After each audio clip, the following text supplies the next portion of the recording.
Hey fourth graders, how's everybody doing? Hope you guys are still hanging in there, doing well. Even more this week, I just miss you guys so much, and I really appreciate being able to see you guys in your class meetings and being able to, discuss some of the books that I've read with you online. I appreciate those who have answered and posted in the discussion posts. I really enjoy being able to talk to you guys through those different ways of communicating, even though we can't be face-to-face together in the school building. Today, I am with you again to read another nonfiction text, and I'm really excited to read this one with you because it comes from one of my favorite magazines, which you guys may have heard of before, and it's Time for Kids. These nonfiction magazines just have so many current articles that address some of the current issues, especially that we are facing together during this point in time. So today we're going to read an article titled In It Together, and it was written by Brian McGrath. And I will put the link for Time for Kids because right now they are letting kids and their parents sign up for free, and you get access to the kids' digital magazines. Just be sure that you sign up with your parents so they can help you get it all set up. So I'll make sure that the link is posted where you find this video, so you guys can access the rest of the magazine and enjoy some of the articles. So just as a reminder, when we read a nonfiction text, especially an article, we know that we are going to gain new information about a topic. And a lot of the time in magazines, we're going to see text features. So let me show you what our article looks like today. So here's the article we're going to be reading together. And notice there are a lot of different text features to help us navigate this article. We notice the title is titled In It Together. Here is our little introduction, and we'll read that together in a minute. We also see that this is broken up into 4 different headings. We have China, Spain, United States, and Italy. Here are some power words. It is those vocabulary words that we're going to be looking at. We also see these captions for each different photograph. And the cool part about this article, and what I really like about this, is that it's set up really easy to follow because it's all color-coded. You notice all of the information of China is red, all of the information in Spain is blue, United States is green, and Italy is like this brownish color. So in today's article, we're actually going to be reading about how the coronavirus has impacted many different countries. So right now, what I want you to do is I want you to close your eyes. And I want you to think about how this pandemic with the coronavirus, how it has affected you and your family and your everyday life. And how has it made you feel lately? Go ahead and reflect on those 2 questions. So I know that this is a very difficult time, but there are so many people all over the country and in the world just trying to work towards making this go away and making us come back together to be normal again. So we kind of already skimmed through the article a little bit, but I want to read the introduction to you guys before we go ahead and take a look at our learning goal. So our introduction says, the coronavirus pandemic is affecting people all over the world. In the face of this global challenge, governments are working to stop the spread of the virus. People are doing their part to support healthcare workers and lift spirits. Here, Time for Kids looks at efforts in 4 of the countries hit hardest. These actions show us the power of kindness and cooperation. So just based off of that introduction, what is our article going to be mostly about? Well, it says right here, Time for Kids looks at efforts in 4 of the countries hit hardest. So we know we're going to read about 4 countries that have been affected by this virus. And it says these actions show us the power of kindness and cooperation, which tells me as a reader that we're going to see how people have spread kindness and shown cooperation to help work together from this virus. Take a look at our power words, our vocabulary. Quarantine, which you guys have probably heard so often, is to restrain a person or people's movements to stop the spread of disease. And solidarity means the feeling of unity or of having the same goals. So if we're all in solidarity, we're all working towards the same end goal, which is, in this case, getting rid of the virus and stopping that spread. This week and next week is actually going to be broke up into two parts because we're going to focus on one part of the objective this week and one part of the learning goal next week. So our learning goal is I can summarize a text by telling the most important details in logical order so that I can improve my understanding of an expository text. So let's take a look at what we're doing. We're summarizing by telling the most important details in logical order. So what it means to summarize means that we're going to just only tell those most important details in order. So I can improve my understanding of an expository text. So all we're simply doing is we're going to be able to tell the most important details in order so we can understand this text. And expository is just a synonym or another word for nonfiction. It's an explanatory text that gives us information. So in order to do that, today we're going to actually tell the most important details.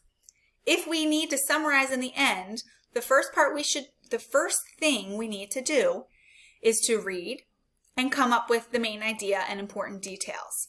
Our next step next week will then be to take that information and summarize it. So tone it down to only give the most important and essential details that we need. So when we're reading today, we are going to be looking for the main idea because that will help tell us the most important details.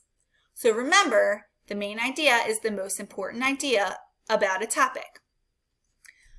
We know we have main idea and it's always supported by those small details, those supporting details that support the main idea. And when we look for the main idea, we look for what the text is mostly about. We look at all of those text features. Sometimes the main idea is given to us in the first sentence or the last sentence. Other times we need to determine it ourselves based off of the clue words that are used repeatedly. So we're going to do that today. An organizer that you are going to see in your packet this week, it looks just like this. And now you guys have seen an organizer in your class that looks something pretty close to this. All it is it has the main idea of this chapter, and instead of chapter, we're going to be talking about section. And then we need to write 2 to 3 key details about the main idea. So right here, this will just be our supporting details. So main idea, supporting details. Something you guys have been doing a lot in 4th grade, and you're going to continue to do that next year in 5th grade. So we're going to go ahead and practice that today. So we've already read our our introduction, and we've looked at all of our text features. Let's go ahead and read each section so we can come up with the main idea and key details. China. No country has taken more extreme steps to stop the virus of the coronavirus than China. The outbreak began in the city of Wuhan. That was in December. After nearly 11 weeks, China ended its lockdown on Wuhan on April 8th. Chinese billionaire Jack Ma has been doing his part to help others.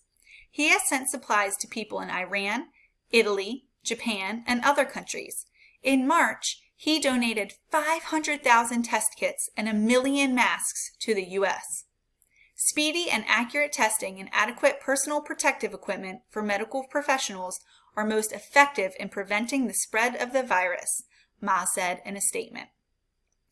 Let's go ahead and take a look at this photograph and illustration and caption.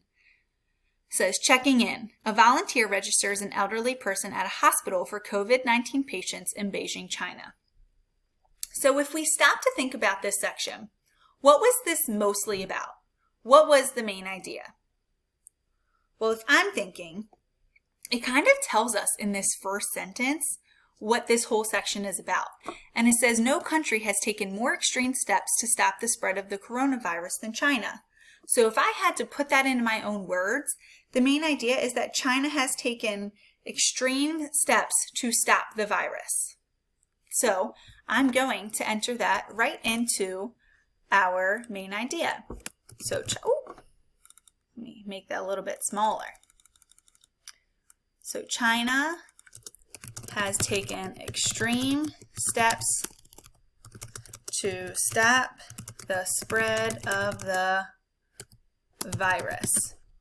Because the rest of the section tells us how they did that. So notice I'm going right back into the text to find actual supporting details that shows how they were trying to stop the spread of the virus. So right here, the first thing is that they were locked down for 11 weeks. Okay? We know that right now we're locked down to stop the spread of the virus, and that's something China did as well. So right there, after nearly 11 weeks, all right, so they were quarantined or locked down for 11 weeks. So locked down for 11 weeks. And remember, when we use our organizers, they do not have to be in complete sentences. All right, what's another detail? If I go back and skim, I remember reading that there was somebody who was doing his part to help. And right here it says that Jack Ma has been doing his part to help others. Okay, well, what specifically did he do? We know that he sent supplies to people in Iran, Italy, Japan, and other countries.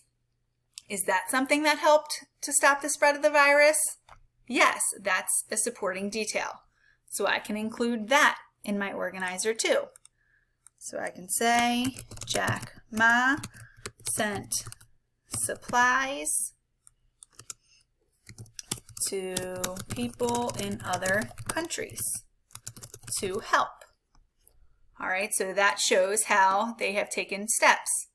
All right, well, what is one last thing that China did? If we continued reading, they also not only donated supplies, but they donated test kits and 1 million masks to the U.S. So that's another way they were helping stop the spread of the virus. Not only were they stopping the spread of the virus in China, but they're trying to help other countries, including us in the United States as well.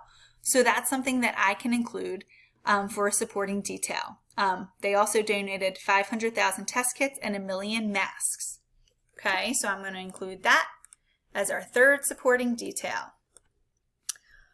Donated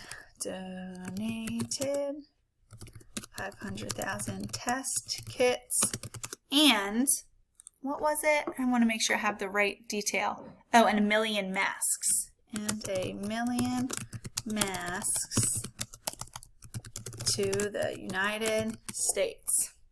Good.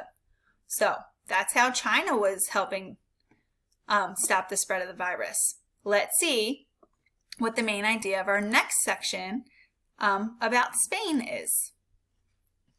Spain. Spain ranks second in COVID-19 cases behind the U.S. Data from April 13th showed about 170,000 infections there altogether. Many of the people infected were doctors and nurses. Like other countries, Spain did not have enough equipment to safely treat patients. On March 14th, Spain's government told people to stay home. People have been leaning out their windows at night. They clapped for healthcare workers. Twitter user Carlos Del Cios posted this message: "You are heroes. You are what solidarity looks like, and I hope that solidarity is what's most contagious these days." And then if we take a look at this photograph and caption, it says, "Helping hands. People in Barcelona, Spain make face masks for use in hospitals and nursing homes." I know some people that have been doing that in the United States too. So let's stop and think for a minute. What was this section mostly about? I want you to pause and I want you to think to yourself or share it with somebody who might be sitting near you.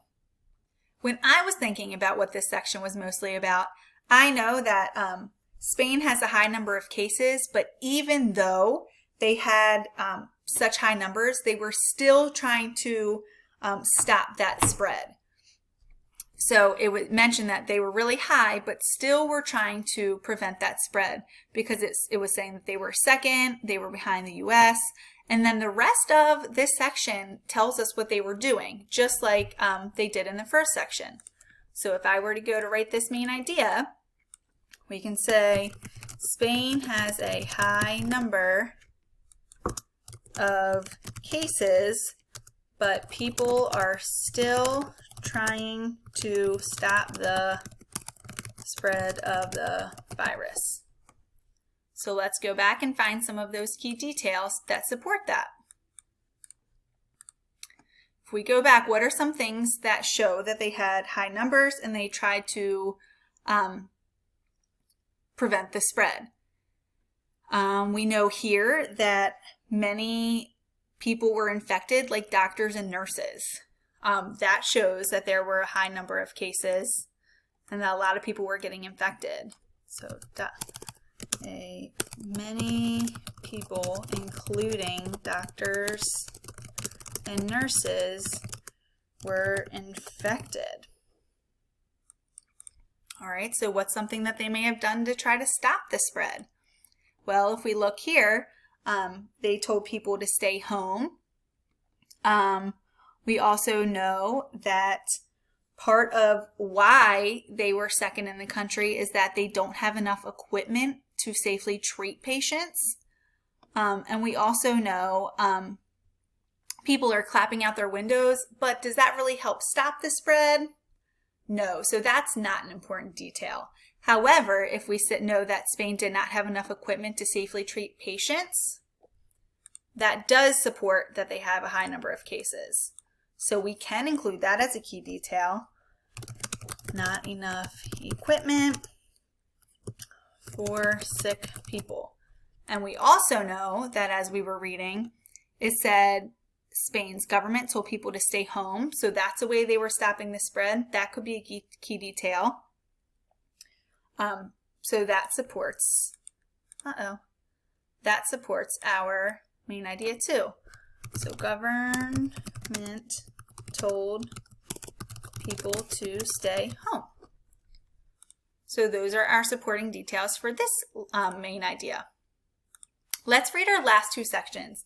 And as we're reading these last two sections, I want you guys to come up with a main idea and key details. If you want, you can pause this video and go ahead and make your own organizer that looks just like the one that we were doing together. That way you can pause the video, think to yourself, and then record those details, because at the end, I'm going to hope that you'll be able to post the main idea and key details for the rest of this article too. So let's go ahead and read and find out about these last two countries. United States. The U.S. has the world's highest number of confirmed coronavirus cases. At press time, it had nearly 600,000. This could push the healthcare system past its limits. In New York, thousands of retired doctors and nurses have stepped up to volunteer. The federal government is also taking steps. In March, Congress passed a $2 trillion bill. The bill will help people who are out of work. Ordinary people are helping too. They're delivering food to the elderly and giving thanks to medical workers. You are extraordinary, reads a message in chalk outside a hospital in New Orleans, Louisiana. And if we take a look at this photograph and caption, it says, special delivery workers prepare free lunches for the elderly at a restaurant in Louisiana. So hopefully you're going to pause this video, think about the main idea, what this section was mostly about, and those supporting details. Italy. Until mid-April, Italy had more deaths from COVID-19 than any other country. It has one of the largest percentages of people aged 65 or older. Older people with the virus are at high risk. On March 9th, the Italian government declared a nationwide lockdown. The spread of the disease had slowed since then. Now Italy is testing more people for the virus. This makes it easier for health officials to decide who should be quarantined. People are following orders to stay home. To cheer them up, musicians have been performing from balconies. They fill Italy's empty streets with sound. Videos appear on social media. One post reads, Italians always making the best of the worst. How can you not love them? And down here, it says, Sweet Melody, an accordion player serenades her neighbors in Milan, Italy in March. All right, fourth graders, now it is your job to come up with the main idea and key details for our last two sections, just like we did together. You guys can go ahead and use an organizer that looks just like this. You can create your own at home, on the computer, or on a piece of notebook paper. It is up to you. So I will post a place for you guys to either take a picture of your work, or you can just go ahead and type the main idea and key details for each section in the discussion that I'll post. I'm really looking forward to hearing from you guys, and I cannot wait to see you guys again. Please stay safe, please stay healthy, and I will talk to you guys soon.